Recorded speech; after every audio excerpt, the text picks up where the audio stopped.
Sam, let me ask you something. Do you ever feel like English is just trying to confuse you on purpose? All the time. Especially those, what do you call them again? Those two-word verbs? Um, Two-word verbs? Yes, like give up. Because why is it not just give? Why did English add up and now everything is different? Ah, you're talking about phrasal verbs. That's actually a very good question. And today, we're going to explore that. Welcome, English learners, to English with Ruth, your one stop for conversation practice on everyday topics. I'm Ruth. And I'm Sam. We're so glad to have you join us today as we explore different topics to help with your fluency, vocabulary, and correctness. Let's go back to the topic of today. Sam, be honest. When you hear phrasal verbs, what do you feel? A mix of several emotions: confusion, fear, and sometimes anger. You're not alone. A lot of English learners feel like phrasal verbs are random. Because they are random. How is take off not just taking something off your body, but now it can mean a plane is flying? It's so confusing sometimes. You're right. And that's why people struggle with them. But you see, phrasal verbs are just verbs. They are two-word verbs, but they are used exactly how regular verbs are used. So what's the plan today? Because I need help. Today, we're not going to do boring textbook English. We're going to talk about real-life problems and how phrasal verbs help you talk about them naturally. I like that already, because real life is full of problems. Exactly. Every day we encounter one problem or the other. Phones stop working, people ignore you, you run out of money. Okay, why are you attacking me personally? I'm not. I'm just giving examples. The point is, native speakers don't say things in a perfect textbook way. They use phrasal verbs. And that's what makes their English sound natural. So if you want to sound more natural, you need to understand these. Not just memorize them, but also use them in real situations. Okay, I'm ready. But please, start with something simple. Don't worry, we'll take it step by step. And by the end of this conversation, you'll actually start noticing these phrasal verbs in real life. Let's start with a very common problem: your phone. Don't even start. My phone has been stressing me. I figured. Tell me what happened. Yesterday, I was using it. Everything was fine. Then suddenly, it just stopped working. Good, that's a perfect example. Instead of saying, my phone stopped working, you can say, my phone broke down. My phone broke down. Yes, breakdown means when a machine stops working. So I can use it for cars too? When they stop working? Exactly. You could say, my car broke down on the road. My car broke down on the road.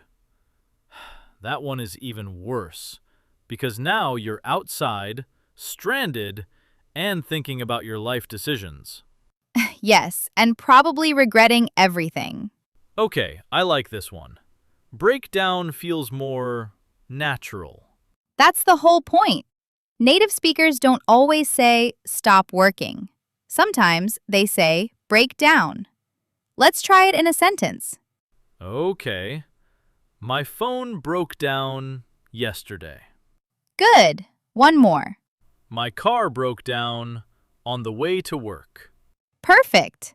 But wait, when something breaks down, you now have another problem. Exactly. Now you have to deal with it. Ah, I've heard that before. Deal with... Yes, to deal with means to fix or handle a problem. So instead of saying, I will handle it, I can say, I'll deal with it. Exactly. It sounds more natural. Let's connect both ideas. Okay. Yesterday, my car broke down, so I had to deal with it. Or I can say, my phone broke down this morning and I didn't know how to deal with it. That's perfect. To be honest, when my phone broke down this morning, I didn't deal with it. Instead, I ignored it. That's definitely not dealing with it. Why didn't you deal with it? I hoped it would fix itself. That's called denial. I know. But it's a very effective strategy. I don't think so. You're right. Okay, I think I'm starting to like phrasal verbs a little bit. Careful, don't say that too soon, because the next one involves people. Now that's where things get complicated. So, let's say you're talking to someone regularly, and everything is fine. Then suddenly, They disappear? exactly. No calls, no messages, nothing. That's disrespectful. You're right. In English, we can say, they cut me off. They cut me off. Yes, because to cut someone off means to suddenly stop communicating with them. So it's stronger than saying just, they stopped talking to me. Yes, it is. This feels more emotional. Try using it in a sentence. Okay. Everything was fine, then she cut me off. Great. One more? My friend cut me off for no reason, and it really hurt me. That example is actually a real situation. Ouch. But sometimes people don't fully cut you off. They still see your messages, but they don't reply. That's true. In cases like that, they're ignoring you. It doesn't make it better anyway.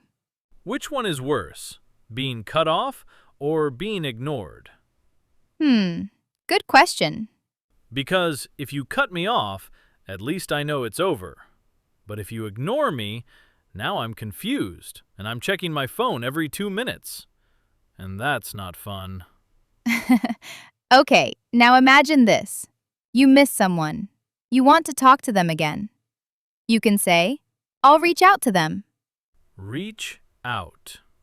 To reach out means to try to contact someone. So instead of saying, I will contact them, you say, I'll reach out to them. Let me try. She cut me off, but I'll reach out again. Great.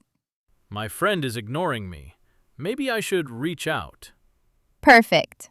But what if I reach out and they ignore me again? Then you move on.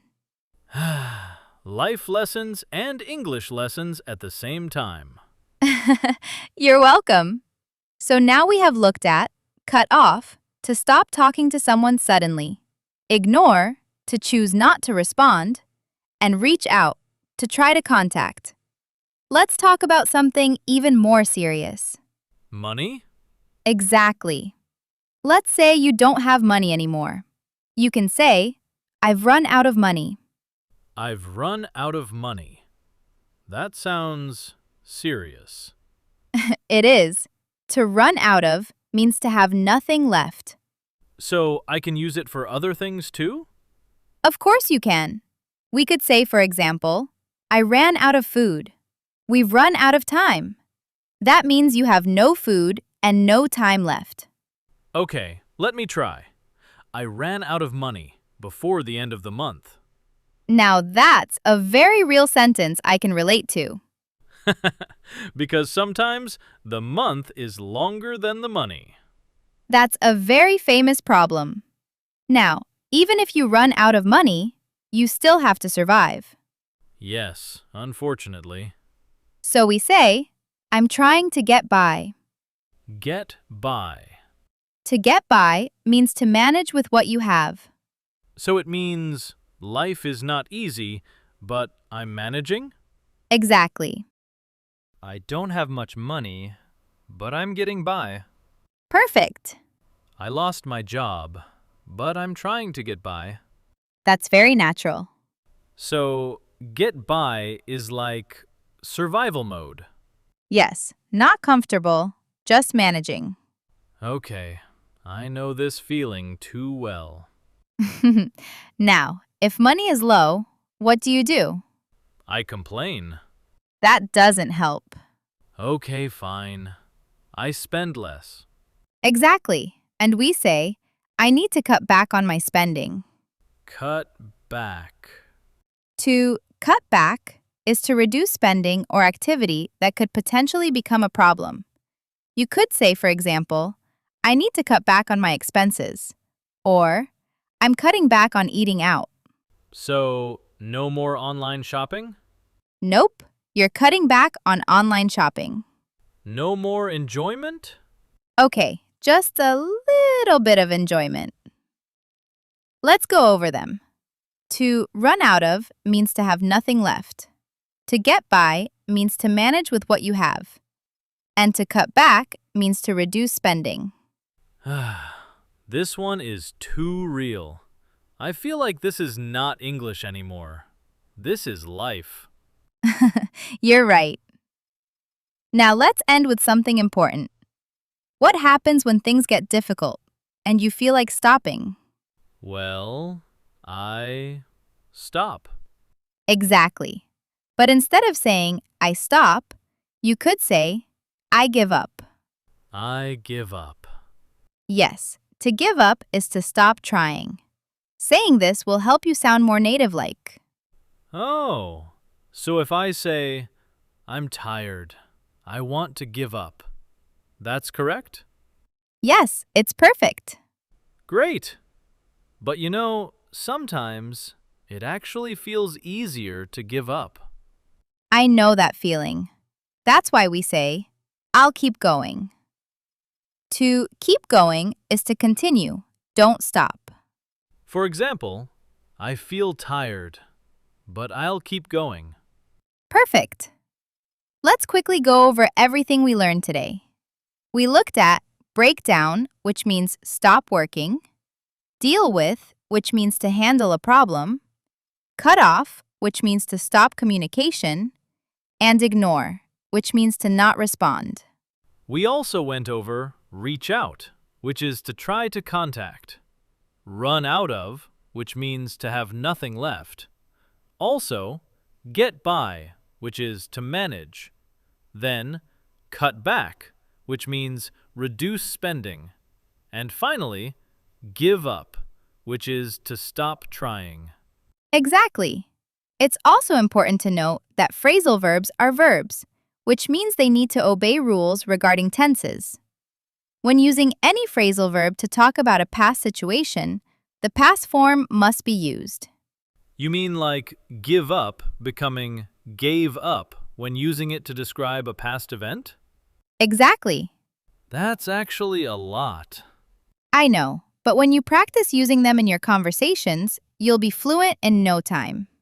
That's the aim. Thanks, Ruth. You're welcome.